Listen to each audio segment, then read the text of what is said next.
Hi every one. അപ്പോൾ ഇന്ന് നമ്മൾ പുതിയൊരു സബ്ജക്റ്റ് സ്റ്റാർട്ട് ചെയ്യാൻ പോവാണ്, ഹൈഡ്രോളജി. ഓക്കെ, സോ ഹൈഡ്രോളജി എന്ന് പറയുന്ന സബ്ജക്റ്റ് നമുക്ക് എല്ലാവർക്കും അറിയാവുന്ന സബ്ജക്റ്റാണ് അല്ലേ? സിവിൽ എഞ്ചിനീയറിംഗ് ഗ്രാജുവേറ്റ് ആയിട്ടുള്ള എല്ലാവരും പഠിച്ചിട്ടുള്ള ഒരു സബ്ജക്റ്റ് കൂടിയാണ് ഹൈഡ്രോളജി എന്ന് പറയുന്നത്. So P S C point of വ്യൂവിൽ വളരെ ഈസി ആയിട്ടുള്ള ഒരു സബ്ജക്റ്റാണ്. അതായത് ഹൈഡ്രോളജി എന്ന് ചോദിക്കുന്ന എല്ലാ ക്വസ്റ്റ്യൻസും നമുക്ക് ആൻസർ ചെയ്യാൻ പറ്റുന്ന രീതിയിലുള്ള ക്വസ്റ്റ്യൻസ് ആണ് ഇതുവരെ ചോദിച്ചു കണ്ടിട്ടുള്ളത്. അതുപോലെ തന്നെ ഈ ലെവൽ എക്സാംസിലാണ് കൂടുതലായിട്ട് നമ്മൾ ഹൈഡ്രോളജി എന്ന് പറയുന്ന സബ്ജക്റ്റ് ചോദിച്ചു കണ്ടിട്ടുള്ളത്. ഏകദേശം ഒരു 2 to 3 മാർക്സിലൊക്കെ ഹൈഡ്രോളജി എന്ന സബ്ജക്റ്റിൽ നിന്ന് ക്വസ്റ്റ്യൻസ് വരാറുണ്ട്. ഓക്കെ ഓക്കെ സോ നമുക്ക് സബ്ജക്റ്റിലോട്ട് കിടക്കാം. ഓക്കെ, അപ്പോൾ ഹൈഡ്രോ എന്ന വാക്കിന്റെ അർത്ഥം എന്താണ്? ഹൈഡ്രോളജി എന്ന് പറയുമ്പോൾ തന്നെ നമ്മുടെ മനസ്സിലോട്ട് ആദ്യം വരുന്നത് ഹൈഡ്രോ എന്ന് പറയുന്ന വാക്കാണ് അല്ലേ? അപ്പോൾ ഹൈഡ്രോ എന്ന് പറയുന്ന വാക്കിന്റെ അർത്ഥം മറ്റൊന്നുമല്ല, വാട്ടർ എന്നാണ്. Okay, water. സോ വാട്ടർ എന്നാണ് ഹൈഡ്രോ എന്ന വാക്കിന്റെ അർത്ഥം. സോ ഹൈഡ്രോളജി എന്ന് പറയുമ്പോൾ അപ്പോൾ ഉറപ്പായിട്ടും എന്തായിരിക്കും? It will be a study related to water. അപ്പോൾ വാട്ടറുമായിട്ട് റിലേറ്റ് ചെയ്ത എന്തോ ഒരു സ്റ്റഡിയാണ് ഹൈഡ്രോളജി എന്ന് പറയുന്നത്. ഓക്കെ, പക്ഷെ എന്ത് തരത്തിലുള്ള സ്റ്റഡി ആയിരിക്കും എന്ന് മാത്രം നമുക്കറിയാം ഇല്ലേ? So hydrology means it is a study which deals with the മൂന്ന് കാര്യങ്ങളാണ് അതിൽ വരുന്നത്. It deals with the occurrence, അതായത് എവിടെയൊക്കെയാണ് വാട്ടർ കാണപ്പെടുന്നത്, വാട്ടറിന്റെ ഒക്കറൻസ്. അതുപോലെ തന്നെ വാട്ടറിന്റെ ഡിസ്ട്രിബ്യൂഷൻ, എങ്ങനെയൊക്കെയാണ് വാട്ടർ ഡിസ്ട്രിബ്യൂട്ട് ചെയ്തിട്ടുള്ളത് through out the earth surface. ഇനി മൂന്നാമത്തെ കാര്യം എന്ന് പറയുന്നത് അതിന്റെ മൂവ്മെന്റ് ആണ്, അതായത് എങ്ങനെയൊക്കെയാണ് എന്താണ് വാട്ടർ എർത്ത് സർഫസിൽ മൂവ് ചെയ്യുന്നത്. സോ ഈ മൂന്ന് കാര്യങ്ങളുമാണ് എന്തിൽ നമ്മൾ പഠിക്കുന്നത്, ഹൈഡ്രോളജി എന്ന് പറയുന്ന സബ്ജക്റ്റിൽ നമ്മൾ ഡീൽ ചെയ്യുന്നത്. ഇമ്പോർട്ടൻ്റ് ആണ്, ഓർത്തിരിക്കുക. So hydrology deals with the occurrence, distribution and movement of water on the surface of the earth. So hydro means water. Okay, so അങ്ങനെയാണെങ്കിൽ ഞാനൊരു ക്വസ്റ്റ്യൻ ചോദിക്കട്ടെ. വാട്ടറിന് കറക്റ്റ് ആയിട്ട് വാട്ടറിന്റെ ഒറിജിൻ ഏത് പോയിന്റിൽ നിന്നാണ് നിങ്ങൾക്ക് ആർക്കെങ്കിലും പറയാൻ പറ്റുമോ? Which is the exact point from which water is being originated? So can anyone answer that question? So നമ്മളൊന്ന് ആലോചിച്ച് നോക്കുക അല്ലെ, നമ്മൾ ആലോചിച്ച് നോക്കുക. നമുക്ക് വാട്ടർ കിട്ടുന്ന ഒരു ഇമ്പോർട്ടൻ്റ് ആയിട്ടുള്ള സോഴ്സ് എന്ന് പറയുന്നത് ഒന്ന് നമ്മുടെ ഗ്രൗണ്ട് വാട്ടർ സോഴ്സ് ഉണ്ട്. ആ ഗ്രൗണ്ട് വാട്ടർ സോഴ്സിലേക്ക് വാട്ടർ വരുന്നത് എവിടെ നിന്നാണ്? റെയിനിൽ നിന്നാണ് അല്ലെ, റെയിൻ വാട്ടറിൽ നിന്നാണ്. അങ്ങനെയാണെങ്കിൽ ഈ റെയിൻ വാട്ടർ ഒറിജിനേറ്റ് ചെയ്യുന്നത് എവിടെ നിന്നാണ്? ഈ റെയിൻ എന്ന് പറയുന്നത് ശരിക്കും പറഞ്ഞാൽ നമ്മുടെ എർത്ത് സർഫസിലുള്ള വാട്ടർ ബോഡീസിൽ നിന്ന് വാട്ടർ ഇവാപറേറ്റ് ചെയ്ത് മുകളിലെത്തി അവിടെ നിന്ന് മഴയായിട്ട് പെയ്യുകയാണ് ചെയ്യുന്നത് അല്ലെ. അപ്പം അങ്ങനെ ചിന്തിച്ച് നോക്കുമ്പോൾ നമുക്ക് കൺഫ്യൂഷൻ ആവും. സോ റെയിൻ ആണോ അതോ ഗ്രൗണ്ട് വാട്ടർ സോഴ്സ് ആണോ? അതിങ്ങനെ സർക്കുലേറ്റ് ചെയ്തുകൊണ്ടിരിക്കുകയാണ്. അതായത് ഗ്രൗണ്ട് വാട്ടർ സോഴ്സിൽ നിന്ന് വാട്ടർ ഇവാപറേറ്റ് ചെയ്ത് മുകളിലെത്തി ക്ലൗഡ്സ് ഫോം ചെയ്യുന്നു, വീണ്ടും അവിടെ നിന്ന് വെള്ളം താഴോട്ട് വരുന്നു. അങ്ങനെ ഒരു സൈക്ലിക് മൂവ്മെന്റ് ആണ് നടക്കുന്നത് അല്ലെ. സോ ഈ ഒരു സൈക്ലിക് മൂവ്മെന്റിനെ കൂടെ നമ്മൾ എന്താണ് ഈ ഒരു ഹൈഡ്രോളജി എന്ന് പറയുന്ന സബ്ജക്റ്റിൽ പഠിക്കും. അതായത് the process of circulation and distribution of water is being studied in the subject hydrology. അപ്പോൾ ഹൈഡ്രോളജിയുടെ ഒരു ഇമ്പോർട്ടൻ്റ് ആയിട്ടുള്ള ഒരു ഫിനോമിനൻ തന്നെയാണ് നമ്മൾ പഠിക്കാൻ പോകുന്ന ഒരു ഫിനോമിനൻ തന്നെയാണ് ഹൈഡ്രോളജിക് സൈക്കിൾ എന്ന് പറയുന്നത്. അപ്പം ശരിക്കും പറഞ്ഞാൽ ഹൈഡ്രോളജി എന്ന് പറയുന്ന സബ്ജക്റ്റിന്റെ ഒരു ഇമ്പോർട്ടൻറ്റ് പോർഷൻ എന്ന് പറയുന്നത് തന്നെ ആ ഒരു സൈക്കിളാണ്, ഹൈഡ്രോളജിക് സൈക്കിളാണ്. ഓക്കെ, സോ നമ്മൾ ഡീറ്റെയിൽഡ് ആയിട്ട് ഡിസ്കസ് ചെയ്യും. അപ്പം ഞാൻ ജസ്റ്റ് സൂചിപ്പിച്ചെന്ന് മാത്രം തുടക്കത്തിൽ. അപ്പോൾ ഈ ഒരു സബ്ജക്റ്റിന്റെ തന്നെ ഒരു കോർ എന്ന് പറയുന്നത് ആ ഒരു ഹൈഡ്രോളജിക് സൈക്കിളാണ്. സോ ഹൈഡ്രോളജിക് സൈക്കിളിനെ വെച്ചിട്ടാണ് പിന്നെ ബാക്കിയുള്ള കാര്യങ്ങളൊക്കെ നമ്മൾ പറയുന്നത്. ഹൈഡ്രോളജിക് സൈക്കിൾ നമ്മൾ കുറേ എലമെന്റ്സ് ഒക്കെ പഠിക്കും. സോ അതിനെ ബേസ് ചെയ്തിട്ടാണ് പിന്നെ നമ്മൾ ബാക്കിയുള്ള കാര്യങ്ങളൊക്കെ തന്നെ ഡിസ്കസ് ചെയ്യുന്നത്. ഓക്കെ, സോ നമ്മൾ എന്താണ് ഹൈഡ്രോളജി എന്ന് കണ്ടു അല്ലെ. ഹൈഡ്രോളജിയുടെ ഡെഫിനിഷൻ എന്നത് കണ്ടു. എന്തായിരുന്നു ഹൈഡ്രോളജിയുടെ definition? Hydrology is a subject that is dealed with the study of water, especially the occurrence, distribution and movement of water on the earth surface. Okay, അങ്ങനെയാണെങ്കിൽ ഹൈഡ്രോളജി എന്ന ടേം പറയുന്ന കൂട്ടത്തിൽ തന്നെ പറഞ്ഞുകൊണ്ട് മറ്റ് രണ്ട് ടേംസ് ഉണ്ട്. ആർക്കെങ്കിലും അറിയോ എന്താന്നുള്ളത്? അത് മറ്റൊന്നുമല്ല, ഹൈഡ്രോമെട്രിയും ഹൈഡ്രോമെട്രി ആൻഡ് ഹൈഡ്രോഗ്രാഫി. നിങ്ങൾക്ക് കേട്ട് പരിചയമുള്ള ടേംസ് തന്നെയായിരിക്കും ഹൈഡ്രോമെട്രിയും ഹൈഡ്രോഗ്രാഫിയും എന്ന് തന്നെയെങ്കിലും നമ്മൾ ഈ ഹൈഡ്രോളജി പറയുമ്പം നമ്മൾ അതിൻ്റെ കൂടെ തന്നെ ഹൈഡ്രോമെട്രിയും ഹൈഡ്രോഗ്രാഫിയും എന്താണെന്ന് പറഞ്ഞു പോകും. കാരണം അതൊരു എപ്പോഴും തന്നെ കുട്ടികൾക്ക് കൺഫ്യൂഷൻ ആവുന്ന ഒരു കേസാണ്. അപ്പം എളുപ്പത്തിൽ നമുക്ക് ഓർത്ത് വെക്കാം. ഹൈഡ്രോ എന്താണെന്ന് നിങ്ങൾക്ക് അറിയാം അല്ലെ, വാട്ടർ ആണ്. സോ ഇവിടെ ബാക്കിയുള്ളത് മെട്രി ആണ്. So metry means what is metry? Metry means nothing but it is measurement. Okay, it is measurement. So hydrometry means it is nothing but it is a study which is related to the measurement of water. So വാട്ടറിന്റെ മെഷർമെന്റുമായിട്ട് relate ചെയ്തിട്ടുള്ള സ്റ്റഡീനെയാണ് നമ്മൾ hydrometry എന്ന് പറയുന്നത്. Okay, then what is hydrography? ഇപ്പോൾ നമ്മൾ ഇനി ഹൈഡ്രോളജിക് സൈക്കിൾ പഠിക്കുമ്പോൾ അതിൽ വാട്ടറിൻ്റെ വേരിയസ് ആയിട്ടുള്ള കമ്പോണൻസിനെ പറ്റി പഠിക്കും. അപ്പോൾ ആ ഓരോ കമ്പോണൻസും എങ്ങനെ മെഷർ ചെയ്യാവുന്നതിനെ പറ്റി നമ്മൾ പഠിക്കും. അപ്പോൾ ആ ഒരു പർട്ടിക്കുലർ ഒരു എന്താ പറയുക വാട്ടറിൻ്റെ മെഷർമെൻറ്റ് എങ്ങനെയാണ് നമുക്ക് വാട്ടർ മെഷർ ചെയ്യാൻ പറ്റുന്നത് ആ ഒരു പർട്ടിക്കുലർ സ്റ്റഡിയാണ് നമ്മൾ ഹൈഡ്രോമെട്രി എന്ന് പറയുന്നത്. Now what is hydrography? So അവിടെയും ഹൈഡ്രോ എന്ന വേർഡ് ഉണ്ട്. So it's related to water. So graphy എന്ന് പറയുന്നത് എന്തായിരിക്കും? നമ്മുടെ ചെറിയ ക്ലാസ്സിലൊക്കെ ജിയോഗ്രാഫി എന്നൊക്കെ പറഞ്ഞ് പഠിച്ചിട്ടുണ്ട് അല്ലേ? എന്താണ് geography? Geography is the study that is related to the what? Physical features of the earth. അല്ലെ? എർത്തിൻ്റെ വേരിയസ് ഫിസിക്കൽ ഫീച്ചേഴ്സിനെ പറ്റിയുള്ള ഒരു പഠനത്തെയാണ് നമ്മൾ ജിയോഗ്രാഫി എന്ന് പറയുന്നത്. അപ്പോൾ ഹൈഡ്രോഗ്രഫി എന്ന് പറഞ്ഞാൽ മറ്റൊന്നുമല്ല, it is the study of physical features of water bodies. Water ബോഡീസിൻ്റെ വേരിയസ് ഫിസിക്കൽ ഫീച്ചേഴ്സിനെ പറ്റിയുള്ള സ്റ്റഡീനെയാണ് നമ്മൾ ഹൈഡ്രോഗ്രാഫി എന്ന് പറയുന്നത്. ക്ലിയർ ആയി വിശ്വസിക്കുന്നു. അപ്പം ഈ 3 ടേംസും നിങ്ങൾ മനസ്സിൽ വെക്കണം. എന്താണ് hydrology, hydrometry and hydrography. So hydrology means എന്ത് സ്റ്റഡിയാണെന്ന് ഞാൻ പറഞ്ഞു അല്ലേ ഓൾറെഡി.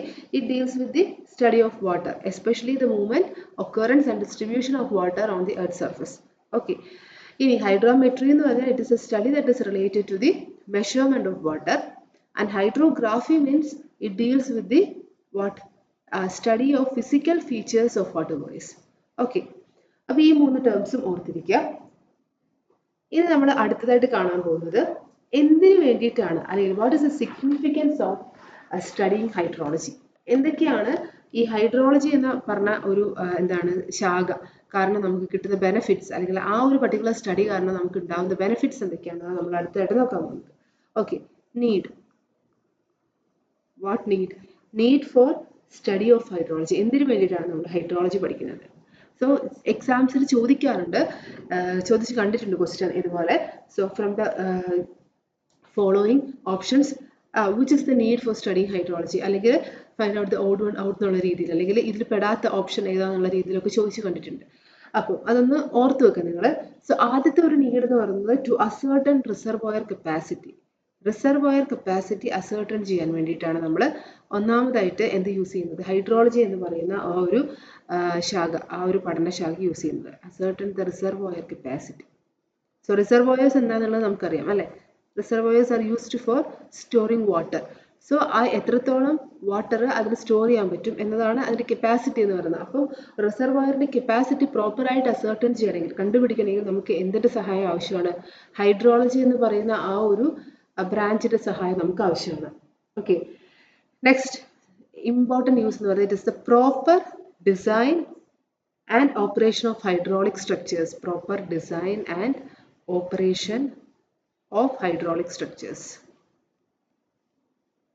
Hydraulic structures ന്റെ പ്രോപ്പർ ആയിട്ടുള്ള ഡിസൈനും ഓപ്പറേഷനും വേണ്ടിയിട്ട് നമ്മൾ ഹൈഡ്രോളജിയുടെ പഠനം വളരെയധികം അനിവാര്യമാണ്. Hydraulic structures means what?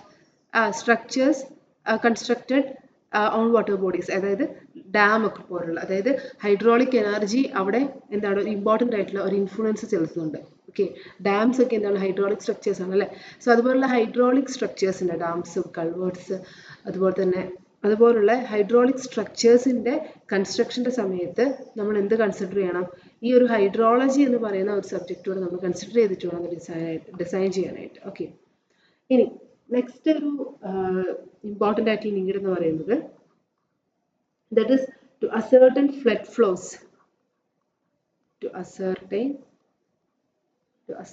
flood flows. Flood flows ascertain ചെയ്യാൻ വേണ്ടിയിട്ട് നമുക്ക് യൂസ് ചെയ്യാനായിട്ട് പറ്റും. എസ്പെഷ്യലി ഫ്ലഡ് ഫ്ലോസ് നമ്മൾ അസേർട്ടൺ ചെയ്യുന്നത് സ്പിൽവേസിൽ അല്ലെങ്കിൽ കൾവേർട്സ്, ഡ്രെയിനേജ് സിസ്റ്റത്തിലൊക്കെ ആയിരിക്കും നമ്മൾ ഫ്ലഡ് ഫ്ലോ കണ്ടുപിടിക്കുന്നതായിട്ട്. അപ്പോൾ ഫ്ലഡ് ഫ്ലോ അസേർട്ടൺ ചെയ്യാനായിട്ടും ഹൈഡ്രോളജി എന്ന് പറയുന്ന ഒരു ബ്രാഞ്ച് നമുക്ക് യൂസ് ചെയ്യാനായിട്ട് പറ്റും. അതുപോലെ തന്നെ to ascertain the effect of reservoir levees and control works on flood flow. To ascertain the effect of reservoir levees means what? Embankments ആണ് levees എന്ന് പറയുന്നത്. And control works. To ascertain the effect of reservoirs, levees and control works on flood flow. അപ്പോൾ ഏതൊക്കെ രീതിയിലാണ് ഈ ഒരു റിസർവോയേഴ്സും ലെവീസും control വർക്ക്സും ഒക്കെ ഫ്ലഡ് ഫ്ലോ കൺട്രോൾ ചെയ്യുന്നത്. സോ ഇതാണ് മെയിൻ ആയിട്ട് നമ്മൾ ഹൈഡ്രോളജി പഠിക്കുന്നതിന്റെ ആവശ്യകത എന്ന് പറയുന്നത്, need for study of hydrology. So to ascertain reservoir capacity for the proper design and operation of hydraulic structures, okay, to ascertain flood flows, especially at spillways, culverts, drainage systems, etc. പിന്നെ to ascertain the effect of reservoir levees and control works on flood flow. Okay, so അത്രയാണ് hydrology നമ്മൾ പഠിക്കേണ്ട need എന്ന് പറയുന്നത്. So ഇനി നമ്മൾ പോകാൻ പോകുന്നത് മോസ്റ്റ് ഇമ്പോർട്ടൻ്റ് ആയിട്ടുള്ള ഒരു ടോപ്പിക്കിലേക്കാണ്. അതായത് ഹൈഡ്രോളജി എന്ന സബ്ജക്റ്റിന് തന്നെ കോർ എന്ന് പറയുന്ന ഒരു പോർഷനാണ് ഹൈഡ്രോളജിക് സൈക്കിൾ. സോ ഈ ഹൈഡ്രോളജിക് സൈക്കിൾ മനസ്സിലാക്കി കഴിഞ്ഞാൽ തന്നെ ഓൾമോസ്റ്റ് ചോദിക്കുന്ന എല്ലാ ക്വസ്റ്റ്യൻസിനും നിങ്ങൾക്ക് ആൻസർ ചെയ്യാനായിട്ട് എളുപ്പത്തിൽ പറ്റും. ഇനി ഹൈഡ്രോളജിക് സൈക്കിൾ മനസ്സിലായില്ലെങ്കിലോ വളരെ ബുദ്ധിമുട്ടായിരിക്കും ഹൈഡ്രോളജി എന്ന് പറയുന്ന സബ്ജക്റ്റ്. സോ അത്രത്തോളം ഒരു ഇമ്പോർട്ടൻസ് കിട്ടുന്ന ഒരു പോർഷനാണ് ഈ ഹൈഡ്രോളജിക് സൈക്കിൾ എന്ന് പറയുന്നത്. ഓക്കെ, സോ നമുക്ക് ഹൈഡ്രോളജിക് സൈക്കിളിലേക്ക് പോകാം. ഓക്കെ, ഞാൻ ഓൾറെഡി പറഞ്ഞായിരുന്നു ഹൈഡ്രോളജിക് സൈക്കിളിനെ പറ്റി ഓൾറെഡി നമ്മൾ തുടക്കത്തിൽ ഒന്ന് സൂചിപ്പിച്ചായിരുന്നു.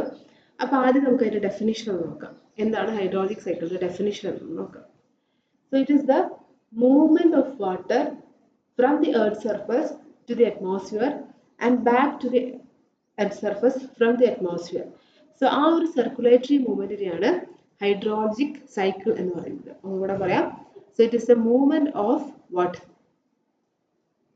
It is a movement of water from the earth's surface to the atmosphere and back from the atmosphere to the earth's surface. അതിനെയാണ് നമ്മൾ എന്തെന്ന് പറയുന്നത്?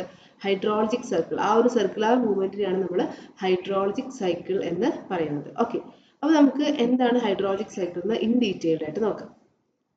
സോ ആദ്യം നമുക്ക് നോക്കാനുള്ളത് എർത്തിന്റെ സർഫസ് ആണ്.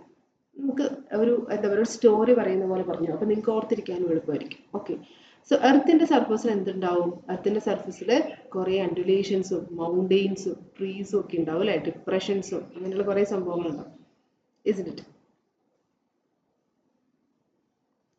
ഓക്കെ, ഇതിപ്പോൾ എർത്തിന്റെ സർഫസ് ആണെന്ന് വിചാരിക്കാം. ഓക്കെ, അപ്പോൾ കുറേ മലകൾ ഉണ്ടാവും, മൗണ്ടെയിൻസ് ഉണ്ടാവും, പിന്നെ കുറേ ഡിപ്രഷൻസും അൻഡുലേഷൻസും ഒക്കെ ഉണ്ടാവും. പിന്നെ എന്താ ഉണ്ടാവുക എർത്തിന്റെ സർഫസിൽ? ട്രീസ് ഉണ്ടാവും അല്ലെ. എർത്തിന്റെ സർഫസിൽ ട്രീസ് ഉണ്ടാവും. നമുക്ക് ട്രീസിനെ വരച്ചു വെക്കാം. അവിടെ ഇവിടെയൊക്കെ ആയിട്ട് കുറച്ച് ട്രീസ് ഉണ്ടാവും. പിന്നെ എന്താ ഉണ്ടാവുക? പിന്നെ ഉണ്ടാകുന്ന ഒരു മെയിൻ ആയിട്ടുള്ള സംഭവമാണ് വാട്ടർ ബോഡീസ് അല്ലെ. വാട്ടർ ബോഡീസ് അവിടെ ഇവിടെയൊക്കെ ഉണ്ടാകും. ഇതിപ്പോൾ വാട്ടർ ബോഡിയാണെന്ന് വിചാരിക്കും. ഓക്കെ, അങ്ങനെയാണെങ്കിൽ നമുക്ക് നമ്മുടെ ഹൈഡ്രോളജിക് സൈക്കിളിന്റെ ഫസ്റ്റ് സ്റ്റെപ്പ് എന്ന് പറയുന്നത് ഇവാപറേഷൻ ആണ്. ഓക്കെ, ഇവാപറേഷൻ എന്ന് വെച്ചാൽ എന്താണെന്ന് നമുക്കറിയാം അല്ലെ. അതായത് എർത്തിന്റെ സർഫസിലുള്ള ലേക്സ് അല്ലെങ്കിൽ റിവറിൽ നിന്നൊക്കെ വാട്ടർ മുകളിലോട്ട് ഇവാപറേറ്റ് ചെയ്യും. അപ്പം ഇവിടെയുള്ള വാട്ടർ മുകളിലോട്ട് അത് എങ്ങനെയാണ് ഇവാപറേറ്റ് ചെയ്യുക? സണ്ണിന്റെ ഹീറ്റ് കാരണം ഇവാപറേറ്റ് ചെയ്ത് മുകളിലോട്ട് പോകും. അങ്ങനെ മുകളിലോട്ട് എത്തിക്കഴിയുന്ന ഈ ഒരു വാട്ടർ എവിടെ ചെല്ലും? ക്ലൗഡ്സിൽ ചെല്ലും. അതായത് ക്ലൗഡ്സിൽ ചെന്നത് അക്യൂമുലേറ്റ് ചെയ്യും അല്ലെ. ക്ലൗഡ്സിൽ ചെന്ന് ഈ ഒരു പർട്ടിക്കുലർ വാട്ടർ അക്യൂമുലേറ്റ് ചെയ്യും. ഇങ്ങനെ ഈ ക്ലൗഡ്സിൽ ഇപ്പം എന്തുണ്ട്? ക്ലൗഡ്സിൽ നിറച്ചു വാട്ടർ ഇങ്ങനെ കണ്ടൻസ് ആയിട്ട് നിൽക്കുകയാണ്. അങ്ങനെ ഈ ക്ലൗഡ്സിന് അപ്പൊ ഈ ഒരു സ്റ്റെപ്പാണ് ഫസ്റ്റ് സ്റ്റെപ്പ് എന്ന് പറയുന്നത്. എന്താണ് ഫസ്റ്റ് സ്റ്റെപ്പ് എന്ന് പറയുന്നത്? ഇവാപറേഷൻ ആണ്. ഓക്കെ, ഈ ഒരു സ്റ്റെപ്പിന്റെ പേരാണ് ഇവാപറേഷൻ. ഓർത്തിരിക്കുക, first step in hydrologic cycle is evaporation. Okay, അങ്ങനെ വാട്ടർ സർഫസിലുള്ള വാട്ടർ ബോഡീസിൽ നിന്ന് വാട്ടർ ഇവാപറേറ്റ് ചെയ്ത് മുകളിലേക്ക് ചെന്ന വാട്ടർ ക്ലൗഡ്സിൽ വെച്ച് കണ്ടൻസ് ചെയ്തു. അങ്ങനെ ക്ലൗഡ്സ് ഇങ്ങനെ മൂവ് ചെയ്യാൻ തുടങ്ങി. ഓക്കെ, ഈ മൂവ് ചെയ്യുന്ന ക്ലൗഡ്സിന് എന്തുണ്ട്? ഒരു ക്യാരിങ് കപ്പാസിറ്റി ഉണ്ട് അല്ലേ. ഈ ക്ലൗഡ്സ് മുകളിലേക്ക് എത്തിക്കഴിഞ്ഞ് ക്ലൗഡ്സിന് മാക്സിമം ക്യാരിങ് കപ്പാസിറ്റി എത്തിക്കഴിയുമ്പോൾ ഈ വെള്ളത്തിന് എന്ത് സംഭവിക്കും? വെള്ളം താഴേക്ക് വരാൻ തുടങ്ങും അല്ലെ. എന്തെങ്കിലും ഒരു ഇൻഡ്യൂസിങ് ഫാക്ടർ കാരണം മഴയായിട്ട് അത് താഴേക്ക് വരും. മഴയായിട്ടോ അല്ലെങ്കിൽ വേറെ സ്നോഫോൾ ആയിട്ടോ താഴേക്ക് വരും. അപ്പൊ ഈ ഒരു ഫിനോമിനൻ പറയുന്ന പേരാണ് പ്രസിപ്പിറ്റേഷൻ എന്ന് പറയുന്നത്. അതായത് അറ്റ്മോസ്ഫിയറിൽ നിന്ന് വാട്ടർ തിരിച്ച് താഴേക്ക് വരുന്നതിനാണ് നമ്മൾ പ്രസിപ്പിറ്റേഷൻ എന്ന് പറയുന്നത്. അപ്പം ഒരു കാര്യം പ്രത്യേകം ശ്രദ്ധിക്കണം, എല്ലാവർക്കും കൺഫ്യൂഷൻ ഉണ്ടാക്കുന്ന ഒരു കാര്യമാണ്. എല്ലാവരും വിചാരിക്കും പ്രസിപ്പിറ്റേഷൻ എന്ന് പറയുന്നത് റെയിൻഫോൾ ആണ്. പക്ഷെ നിങ്ങൾ കൺഫ്യൂസ്ഡ് ആവരുത്. പ്രസിപ്പിറ്റേഷൻ എന്നുകൊണ്ട് ഉദ്ദേശിക്കുന്നത് റെയിൻഫോളിനെ മാത്രമല്ല, പിന്നെന്താണ്? അത് എന്ത് രീതിയിലുള്ള വാട്ടറും ആയിരിക്കാം. ഇപ്പം ലിക്വിഡ് ഫോം ആയിരിക്കാം, അല്ലെങ്കിൽ സ്നോ ആയിരിക്കാം, അല്ലെങ്കിൽ ഈ പറഞ്ഞ പോലെ സ്നോഫോൾ ആയിരിക്കാം, ഇനി അതുപോലെ സ്ലീറ്റ് ആയിരിക്കാം, അങ്ങനെ പല രീതിയിൽ വാട്ടറിന് എന്ത് സംഭവിക്കാം, ഈ പറഞ്ഞ ക്ലൗഡ്സിൽ നിന്ന് തിരിച്ച് ഭൂമിയുടെ സർഫസിലോട്ട് എത്താം. അങ്ങനെ അതിനെ എല്ലാത്തിനെയും ചേർത്ത് പറയുന്ന പേരാണ് പ്രസിപ്പിറ്റേഷൻ എന്ന്. Okay, so water can fall in any form. Liquid ഫോമിലും ഫോൾ ചെയ്യാം, നമുക്കറിയാം. ആലിപ്പഴം എന്നൊക്കെ കേട്ടിട്ടുണ്ട് അല്ലേ? അപ്പം അങ്ങനെ സോളിഡ് ഫോമിലും ഫോൾ ചെയ്യാനായിട്ട് സാധിക്കും. സോ അതിനെയാണ് നമ്മൾ പ്രസിപ്പിറ്റേഷൻ എന്ന് പറയുന്നത്. ഓക്കെ, അപ്പം സ്ലീറ്റ് ആയിട്ട് അല്ലെങ്കിൽ ഹെയിലായിട്ടൊക്കെ എന്താണ് വെള്ളത്തിന് താഴേക്ക് വരാൻ പറ്റും. അപ്പം അതിനാണ് പ്രസിപ്പിറ്റേഷൻ എന്ന് പറയുന്നത്. അപ്പോൾ ആദ്യത്തെ സ്റ്റെപ്പ് ഇവാപറേഷൻ ആയിരുന്നു. രണ്ടാമത്തെ സ്റ്റെപ്പ് എന്ന് പറയുന്നത് എന്താണ്, പ്രസിപ്പിറ്റേഷൻ ആണ്. ഓക്കെ, ഇനി പ്രസിപ്പിറ്റേറ്റ് ചെയ്ത് വെള്ളം താഴോട്ട് വരുന്നു. ഓക്കെ, ഇങ്ങനെ പ്രസിപ്പിറ്റേഷൻ വഴി താഴേക്ക് വരുന്ന വെള്ളത്തിന് എന്താ സംഭവിക്കുക? കുറേ വെള്ളം എന്ത് സംഭവിക്കുന്നത് വെച്ചാൽ, ഈ ഇവിടെയൊക്കെ മരങ്ങളൊക്കെ ഉണ്ട് അല്ലെ, മരങ്ങളും ചെടികളൊക്കെ ഉണ്ട്. അപ്പോൾ കുറേ വെള്ളം ഈ മരത്തിന്റെയും ചെടിന്റെയും ഒക്കെ ഇലകളിൽ തങ്ങി നിൽക്കും. ഓക്കെ, അങ്ങനെയുള്ള ആ ഒരു വാട്ടറിനെയാണ് ഇന്റർസെപ്റ്റഡ് വാട്ടർ എന്ന് പറയുന്നത്. അതായത് a portion of the water will not reaches the soil, that is called intercepted water. അപ്പൊ മരങ്ങൾ മാത്രമല്ല, വേറെ എന്തുണ്ടാവും, ബിൽഡിങ്സ് ഉണ്ടെങ്കിൽ അതുണ്ടാവും അല്ലെ. ഇപ്പൊ ഇവിടെ ബിൽഡിങ്സ് ഉണ്ടെന്ന് വിചാരിക്കുക, ആ ബിൽഡിങ്സിന്റെ മുകളിൽ എന്ത് നിൽക്കും, വെള്ളം തങ്ങി നിൽക്കും. അതും ഇന്റർസെപ്റ്റഡ് വാട്ടറിൽ പെടുന്നതാണ്. അപ്പം അതായത് some amount of water will not reach back to the soil, so they will get intercepted. അതായത് ഈ പിന്നെ ചെടികളുടെയും അതുപോലെ തന്നെ ബിൽഡിങ്സിന്റെയും, ഇനി അതല്ലെങ്കിൽ ഫോറസ്റ്റിന്റെ ഫ്ലോർ, നമുക്കറിയാം ഫോറസ്റ്റിന്റെ ഫ്ലോർ എങ്ങനെയായിരിക്കും, മൊത്തം ഈ പറഞ്ഞ ഇലകളൊക്കെ ആയിട്ട് കവേർഡ് ആയിരിക്കും അല്ലെ. അപ്പൊ അതുകൊണ്ട് തന്നെ അതെല്ലാം ഇലയുടെ മുകളിലേക്കായിരിക്കും അവിടെ വീഴുന്ന വെള്ളം വീഴുന്നത്, ഡയറക്റ്റ് സോയിലിലേക്ക് അത് പോകില്ല. അതും a kind of intercepted water ആണ്. So that is interception, and that phenomenon is called interception. Okay, അപ്പോൾ കുറേ വെള്ളം ബിൽഡിങ്സിലും അതുപോലെ തന്നെ മരങ്ങളുടെ ഇലയിലൊക്കെ തങ്ങി നിന്നു. That is called intercepted water, and that phenomenon or that process is called interception.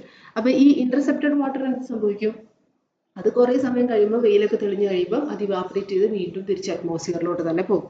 Okay, ഇനി ഇന്റർസെപ്റ്റ് ചെയ്യാണ്ട് കുറേ വെള്ളം ഉണ്ടല്ലോ, ആ വെള്ളത്തിന് എന്ത് സംഭവിക്കും, അത് ഈ പറഞ്ഞ പോലെ താഴേക്ക് വരും. ഓക്കെ, അത് താഴേക്ക് വന്ന് ഈ ആദ്യം എന്ത് ചെയ്യുന്ന വെച്ചാൽ, നമ്മുടെ ഭൂമിയുടെ സർഫസിൽ എന്തുണ്ടെന്ന് നമ്മൾ പറഞ്ഞത്, ഇറഗുലാരിറ്റീസ് ഉണ്ട് അല്ലെ, ഡിപ്രഷൻസ് ഉണ്ട്. ആ ഡിപ്രഷൻസിൽ ആദ്യം അത് ഫില്ല് ചെയ്യും. ഓക്കെ, അങ്ങനെ ഫില്ല് ചെയ്യുന്ന ഇതിനെയാണ് നമ്മൾ എന്തെന്ന് പറയുന്നത്, ഒരു പേരുണ്ട് അതിന്. ഡിപ്രഷൻസിൽ ഫില്ല് ചെയ്യുന്ന ആ ഒരു വാട്ടറിനെയാണ് നമ്മൾ ഡിപ്രഷൻ സ്റ്റോറേജ് എന്ന് പറയുന്നത്. ഈ ടേംസ് ഒക്കെ ഇമ്പോർട്ടൻ്റ് ആണ്, നിങ്ങൾ ഓർത്തിരിക്കണം. അങ്ങനെ ഫില്ല് ചെയ്യുന്നതിനാണ് നമ്മൾ ഡിപ്രഷൻ സ്റ്റോറേജ് എന്ന് പറയുന്നത്. അപ്പം എർത്തിന്റെ സർഫസിൽ ഉണ്ടാകുന്ന കുഞ്ഞു കുഞ്ഞു കുഴികൾ, ഡിപ്രഷൻസിൽ വെള്ളം വന്നിട്ട് അവിടെ ഇങ്ങനെ അക്യൂമുലേറ്റ് ചെയ്ത് നിൽക്കും. അപ്പൊ അതിനെയാണ് നമ്മൾ ഡിപ്രഷൻ സ്റ്റോറേജ് എന്ന് പറയുന്നത്. ഓക്കെ, ഇനി വെള്ളം അങ്ങനെ വന്നുകൊണ്ടേയിരിക്കുകയാണ്. ഡിപ്രഷൻ സ്റ്റോറേജ് ഒക്കെ കഴിഞ്ഞു, പിന്നെയും മഴ പെയ്തുകൊണ്ടിരിക്കുകയാണ്. അപ്പോൾ വെള്ളം സ്വാഭാവികമായിട്ട് എന്ത് സംഭവിക്കും, വെള്ളത്തിന് താഴേക്ക് അത് ഒലിച്ചിറങ്ങാനായിട്ട് തുടങ്ങും. അതായത് മണ്ണിന്റെ അടിയിലോട്ട് ആഴ്ന്നിറങ്ങാനായിട്ട് തുടങ്ങും. അപ്പം അതിനെയാണ് നമ്മൾ okay, after the depression storage water starts moving down through the soil, അല്ലെങ്കിൽ soil starts absorbing the water. അപ്പം അതിനെയാണ് നമ്മൾ ഇൻഫിൽട്രേഷൻ എന്ന് പറയുന്നത്. എന്താണ് ഇൻഫിൽട്രേഷൻ? ഓക്കെ, അങ്ങനെ മണ്ണിലേക്ക് പതിയെ വെള്ളം ആഴ്ന്നിറങ്ങാനായിട്ട് തുടങ്ങും. ഓക്കെ, ഇനി നമുക്ക് മറ്റൊരു കാര്യം കൂടി അറിയാം. അതായത് ഈ പ്ലാന്റ്സിന്റെ ഒരു അതായത് വെള്ളം യൂസ് ചെയ്ത് കഴിഞ്ഞിട്ട് പ്ലാന്റ്സ് ബാക്കിയുള്ള വാട്ടറിന് സ്റ്റൊമാറ്റോ വഴി പുറത്ത് വിടുന്ന ഒരു പരിപാടി ഉണ്ട് അല്ലെ, നമ്മൾ ബോട്ടണിയിലൊക്കെ പഠിച്ചിട്ടുണ്ടാവും. And that is called transpiration. കേട്ടിട്ടുണ്ട് ട്രാൻസ്പിറേഷൻ എന്ന് പറയുന്നത്? അതായത് excess water after usage is being given out or it comes out through the stomata. അതായത് പ്ലാന്റ്സ് യൂസ് കഴിഞ്ഞ് ബാക്കിയുള്ള വെള്ളം സ്റ്റൊമാറ്റോയിൽ കൂടെ പുറത്തേക്ക് വരും. ഓക്കെ, അതിനാണ് ട്രാൻസ്പിറേഷൻ എന്ന് പറയുന്നത്. അപ്പോൾ നമ്മൾ കമ്പൈൻഡ് ആയിട്ട് ഇവാപറേഷനെയും ട്രാൻസ്പിറേഷനെയും കൂടിയിട്ട് ഇവാപോ ട്രാൻസ്പിറേഷൻ എന്ന് പറഞ്ഞൊരു പേരിലും പറയാറുണ്ട്. അത് ഇപ്പം നിങ്ങൾക്ക് ആവശ്യമില്ല, ഈ ഒരു സ്റ്റേജിൽ ആവശ്യമില്ല. നിങ്ങൾ ഡിവൈസസ് പഠിക്കുമ്പോൾ ഇവാപോ ട്രാൻസ്പിറേഷൻ മെഷർ ചെയ്യാനായിട്ട് ഒരു ഡിവൈസ് പഠിക്കും. അത് ഇപ്പം പറഞ്ഞ് കൺഫ്യൂസ്ഡ് ആക്കുന്നില്ല, ജസ്റ്റ് ഓർത്ത് വെക്കുക. ട്രാൻസ്പിറേഷൻ എന്താണെന്ന് നിങ്ങൾക്ക് അറിയാം. ഓക്കെ, അപ്പോൾ നമ്മൾ എന്തൊക്കെയാണ് പറഞ്ഞത്, ആദ്യം വാട്ടർ ബോഡീസിൽ നിന്ന് വെള്ളം ഇവാപറേറ്റ് ചെയ്ത് മുകളിലെത്തുന്നു, ക്ലൗഡ് ഫോം ചെയ്യുന്നു. ക്ലൗഡ്സിന്റെ ഒരു മാക്സിമം ക്യാരിങ് കപ്പാസിറ്റി എത്തിച്ചേരുമ്പം എന്തെങ്കിലും ഒരു ഇൻഡ്യൂസിങ് ഫാക്ടർ കാരണം അവിടെയുള്ള വെള്ളം താഴേക്ക് വരുന്നു. എന്തായിട്ട്? പ്രസിപ്പിറ്റേഷൻ ആയിട്ട് താഴേക്ക് വരുന്നു. അങ്ങനെ പ്രസിപ്പിറ്റേറ്റ് ചെയ്ത് വരുന്ന വെള്ളം ഈ ആദ്യം എന്ത് സംഭവിക്കും, എർത്തിന്റെ സർഫസിലുള്ള മരങ്ങളുടെയും അതുപോലെ തന്നെ ബിൽഡിങ്ങിന്റെ ഒക്കെ മുകളിൽ തട്ടി അവിടെ തടഞ്ഞു നിൽക്കും. അതിനാണ് ഇന്റർസെപ്റ്റഡ് വാട്ടർ എന്ന് പറയുന്നത്. ഇനി ബാക്കിയുള്ള വെള്ളം താഴേക്ക് വരും. അങ്ങനെ അത് ഭൂമിയുടെ സർഫസിൽ തന്നെയുള്ള ഡിപ്രഷൻസിൽ ഫില്ല് ചെയ്യും. അതിനാണ് ഡിപ്രഷൻ സ്റ്റോറേജ് എന്ന് പറയുന്നത്. ഡിപ്രഷൻ സ്റ്റോറേജിന്റെ കപ്പാസിറ്റി കഴിഞ്ഞ് വീണ്ടും മഴ പെയ്തുകൊണ്ടിരിക്കുകയാണെങ്കിൽ ഈ വെള്ളം മണ്ണിലേക്ക് ആഴ്ന്നിറങ്ങാനായിട്ട് തുടങ്ങും. അതിനെയാണ് നമ്മൾ ഇൻഫിൽട്രേഷൻ എന്ന് പറയുന്നത്. എന്താ പറയുന്നത്? ഇൻഫിൽട്രേഷൻ. ഓക്കെ. ഇനി മഴ ഇങ്ങനെ പെയ്തുകൊണ്ടേയിരിക്കുകയാണ് കണ്ടിന്യൂസ് ആയിട്ട്. അപ്പം ഈ ഇൻഫിൽട്രേറ്റ് ചെയ്ത് കഴിഞ്ഞ് കുറെ കഴിയുമ്പം ഈ വെള്ളം വീണ്ടും താഴേക്ക് മൂവ് ചെയ്യാൻ തുടങ്ങും. ഓക്കെ. അതിനെയാണ് പെർക്കുലേഷൻ എന്ന് പറയുന്നത്. അതായത് it is the percolation. Confused ആവരുത്. അതായത് ഇൻഫിൽട്രേറ്റ് ചെയ്ത് മാക്സിമം കപ്പാസിറ്റി എത്തി, അതായത് എല്ലാ പോർസും നിറഞ്ഞു, വീണ്ടും വെള്ളം താഴേക്ക് പോവുകയാണ്. അതിനെയാണ് നമ്മൾ പെർക്കുലേഷൻ എന്ന് പറയുന്നത്. It is the further movement of water down the soil. അതായത് ടോപ്പ് സോയിൽ എന്ന് പറയുന്നത്, ടോപ്പ് സോയിലിൽ കംപ്ലീറ്റ് ആയിട്ട്, അതായത് നമുക്കറിയാം ടോപ്പ് സോയിൽ നിന്നാണ് എവിടെ പ്ലാന്റ്സിനൊക്കെ ആവശ്യത്തിനുള്ള ന്യൂട്രിയൻസും വാട്ടറും ഒക്കെ കിട്ടുന്നത്. അപ്പോൾ ടോപ്പ് സോയിലിൽ കംപ്ലീറ്റ് ആയിട്ട് വെള്ളം നിറഞ്ഞു, അത് കഴിഞ്ഞ് വീണ്ടും വെള്ളം താഴോട്ട് പോകുന്നതിനാണ് നമ്മൾ പെർക്കുലേഷൻ എന്ന് പറയുന്നത്. So it is a further movement of infiltrated water.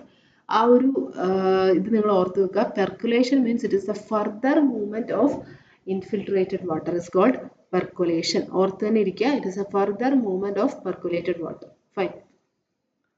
Okay.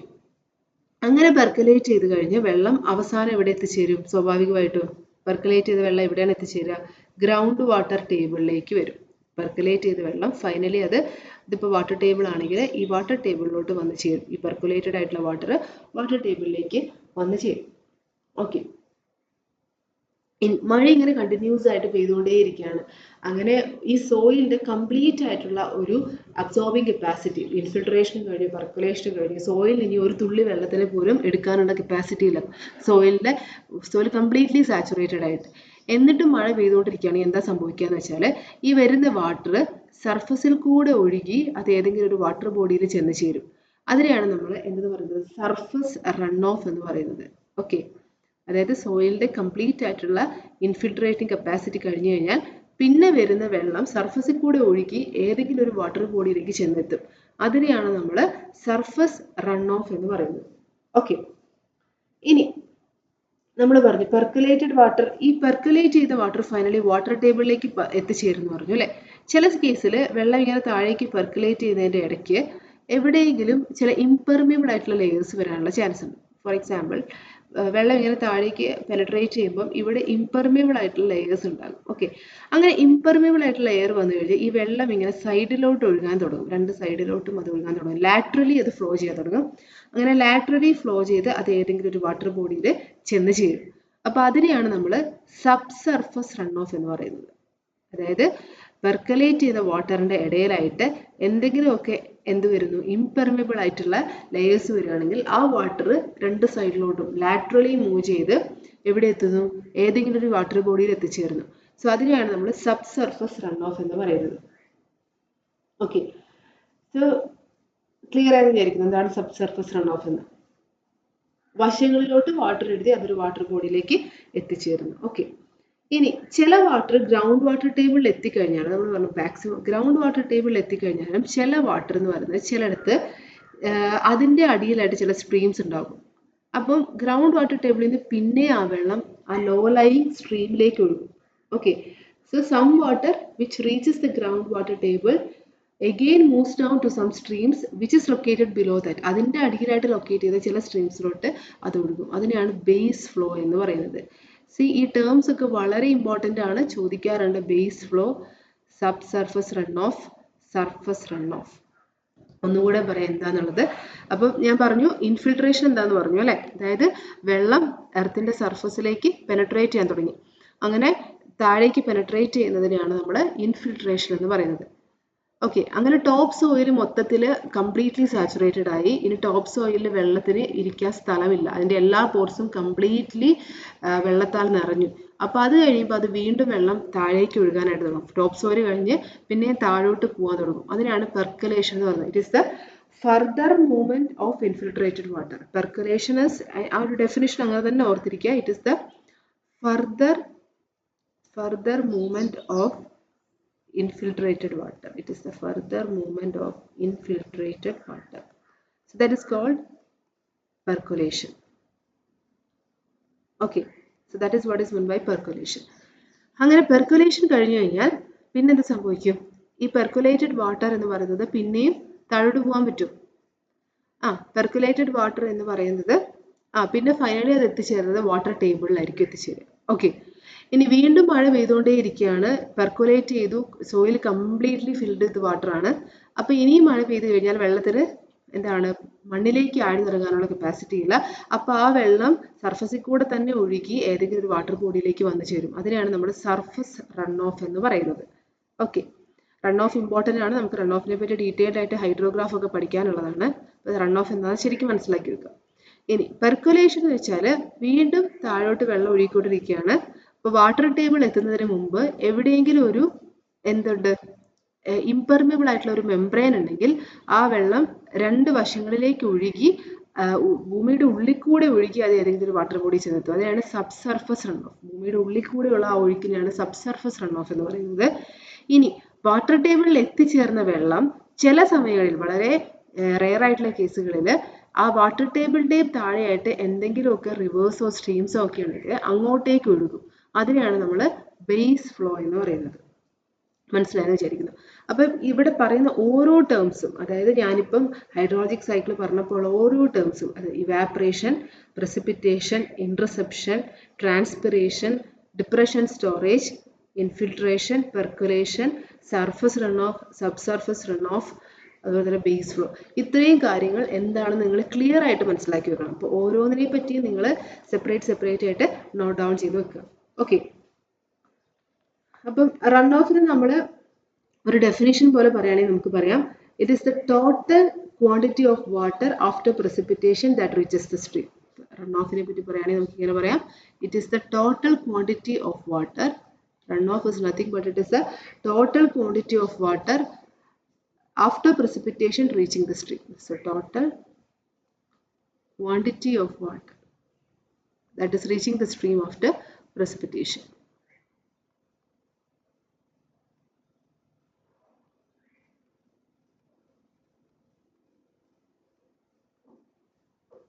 After precipitation. So that is what is meant by runoff. Clear ആണെന്ന് വിചാരിക്കുന്നു. അപ്പം റൺ ഓഫ് എന്ന് പറയുന്നത്, ടോട്ടൽ റൺ ഓഫ് എന്ന് പറയുന്നത് അപ്പോൾ എന്തായിരിക്കും? It is the sum of surface runoff. Total runoff will be the sum of surface runoff plus subsurface runoff plus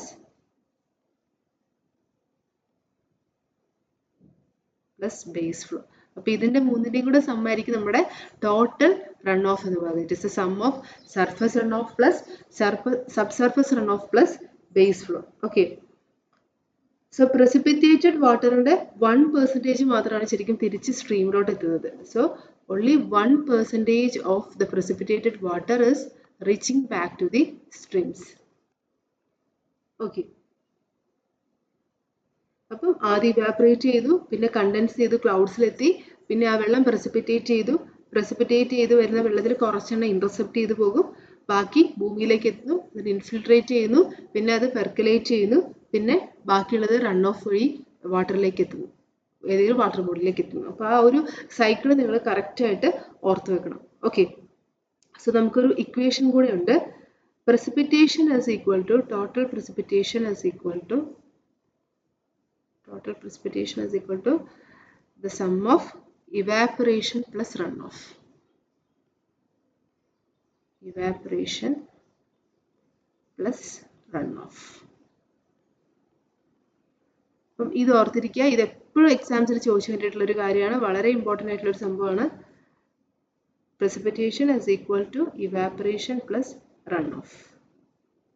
so വളരെ ഇമ്പോർട്ടൻ്റ് ആണ്, ഓർത്തിരിക്കുക. ഓക്കെ, സോ ഇത്രയും കാര്യങ്ങളാണ് ഹൈഡ്രോളജിക് സൈക്കിളിനെ പറ്റി പറയാനുള്ളത്. സോ ബാക്കി നമുക്ക് അടുത്ത ക്ലാസ്സിൽ ഡിസ്കസ് ചെയ്യാം. Okay, thank you.